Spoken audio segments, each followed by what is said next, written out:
नमस्कार विद्यार्थी मित्रांनो, शिवाजी कांगले या यूट्यूब चॅनलवर आपले स्वागत आहे. मित्रांनो, आज आपण संख्या रेषेवर अपरिमेय संख्या कशी दाखवायची हे पाहणार आहोत. या अगोदर आपण पूर्णांक संख्या, परिमेय संख्या, संख्या रेषेवर दाखवलेली आहे. चला तर मग संख्या रेषेवर वर्गमुळात 2 ही अपरिमेय संख्या आपण संख्या रेषेवर दाखवू. मित्रांनो, इथं मी एक संख्या रेषा काढलेली आहे. आता या संख्या रेषेवर 0, इकडे उजवीकडे 1, 2 आणि डावीकडे -1, -2 हे एक एकक अंतर मी घेतलेलं आहे. आता इथं सुरुवातीला इथं याला आपण नाव देऊ. इथं ए आणि इथं बी नाव दिलेलं आहे सध्या. आता बी वरून मी एक लंब टाकणार आहे. पहा,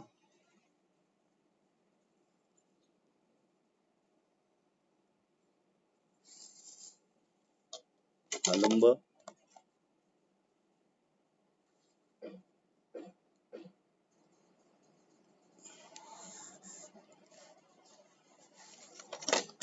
आता इथं संख्या रेषेवर बी हा जो बिंदू दिसतो, या बिंदूवर मी एक लंब टाकलाय आणि या लंबावर आपल्याला हे ए पासून बी पर्यंत जे एक एकक अंतर आहे इतकं, असाच इकडं या लंबावर इथं एक बिंदू, एक कंस काढला. इथं मी सी नाव देतो आणि हा ए आणि सी हे दोन बिंदू जोडून घेतल्यावर इथं एक काटकोन त्रिकोण तयार झालेला आहे. ए बी सी अशा प्रकारचा एक काटकोन त्रिकोण झालेला आहे. आता इथं या काटकोन त्रिकोण हे एक एकक अंतर आहे, हे एकक, आणि मग बी सी हे देखील इतकंच अंतर आहे, एक एकक. मग आता इथं आपण पायथागोरसच्या प्रमेयावरून, पायथागोरसचा प्रमेय काय आहे? कर्ण वर्ग बरोबर पाया वर्ग अधिक उंची वर्ग. कर्ण हा एसी हा कर्ण आहे, काटकोना समोरील बाजूला कर्ण म्हणतात. हा एसी चा वर्ग आणि हा पाया ए बी चा वर्ग अधिक बीसी चा वर्ग. मग आपण इथं एवढं मांडून घेऊ. एसी चा वर्ग बरोबर ए बी चा वर्ग अधिक बीसी चा वर्ग. आता इथं आपल्याला हे एसी चं अंतर काढायचं आहे. मग ए बी किती आहे? एक एकक अंतर आहे, म्हणजे एक घेतला आहे. बीसी चं अंतर किती आहे? एक एकक, म्हणजे हा 1 चा वर्ग, हा 1 चा वर्ग. मग 1 चा वर्ग 1 अधिक 1 चा वर्ग परत 1, 1 आणि 1 हे 2 झाले, म्हणजे एसी चा वर्ग झाला. आता वर्गमूळ काढून दोन्ही बाजूचं वर्गमूळ काढलं तर एसी बरोबर काय येईल? वर्गमुळात 2. म्हणजे हे जे अंतर आहे एसी, हे किती येईल? वर्गमुळात 2 हे अंतर आहे. मग आता एक इथं आपल्याला एवढं हे एसीचं अंतर हे वर्गमुळात 2 आहे. तर हे आपण बघा, हे एसी, तर असाच हा जो कंस आहे तर संख्या रेषेवर मी असा परत इथून असा इथं आणला. तर पहा, हे जे अंतर आहे हे किती? वर्गमुळात 2 आहे एसीचं अंतर. परत इथं आलेला हा, इथं बघा, म्हणजे हा जो बिंदू भेटलेला आहे आपल्याला, इथं हा कंस भेटलेला आहे. या कंसात छेदन बिंदूला आपण एक नाव देऊ. इथं डी नाव दिलं मी, इथं डी. मग हे ए पासून डी अंतर हे वर्गमुळात 2 आहे. म्हणजे हे जे बिंदू भेटलाय डी बिंदू, हा वर्गमुळात 2, ए पासून डी पर्यंतचं अंतर वर्गमुळात 2 आहे. म्हणजे अशा पद्धतीने आपण संख्या रेषेवर वर्गमुळात 2 ही संख्या दाखलेली, परंतु ही वर्गमुळात 2 ही अपरिमेय संख्या आहे. आपण या अगोदर पूर्णांक संख्या, परिमेय संख्या आपण संख्या रेषेवर दाखवलेल्या आहेत. त्याच प्रकारे अपरिमेय संख्या देखील आपल्याला संख्या रेषेवर दाखवित येतात.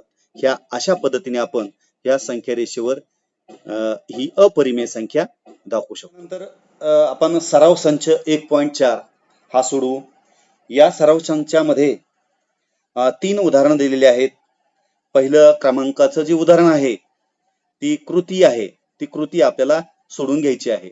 आणि दुसरं उदाहरण आहे संख्या रेषेवर वर्गमुळात 5 ही संख्या दाखवा आणि तिसरं उदाहरण आहे संख्या रेषेवर वर्गमुळात 7 ही संख्या दाखवा. तर आपण पहिल्या नंबरचं जे उदाहरण आहे ते आपण सोडू. काय उदाहरण आहे? तर वर्गमुळात 2 ही संख्या संख्या रेषेवर दाखविली आहे. बघा, वर्गमुळात 2 ही संख्या संख्या रेषेवर दाखविली आहे.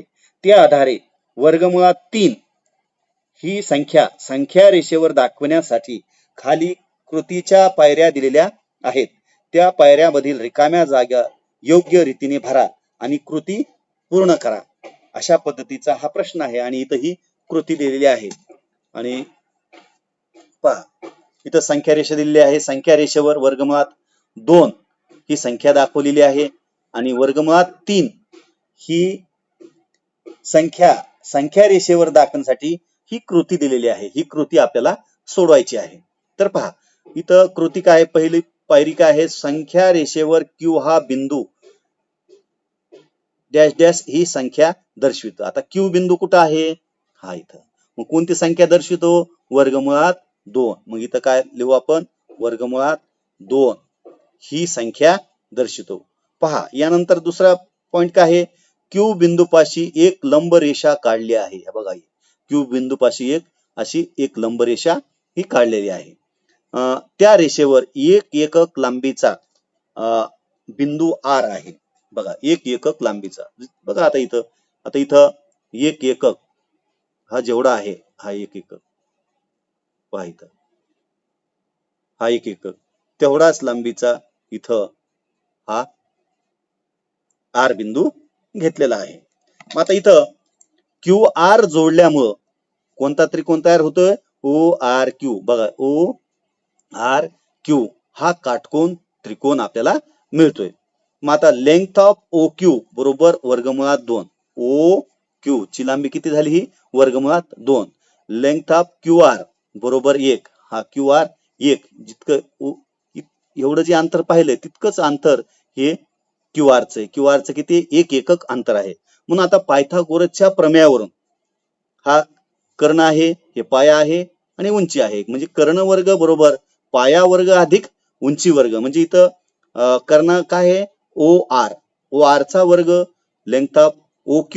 OQ काय आहे? पाया आहे. पाया वर्ग म्हणजे OQ चा वर्ग अधिक उंची वर्ग.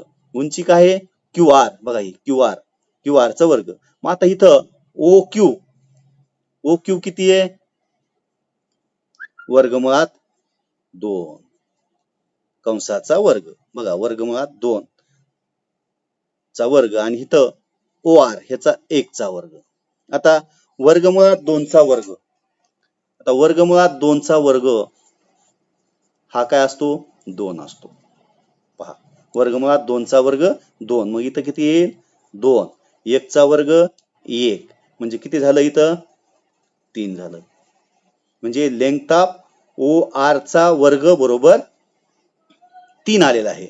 मग आता 3 आलंय, पण आता लेंथ ऑफ OR पाहिजे आपल्याला. OR च्या वर्गाची किंमत किती आहे? 3 आहे. मग आता इथं वर्ग दिलेला आहे म्हणजे वर्गमूळ काढून लेंथ ऑफ OR म्हणजे किती येईल?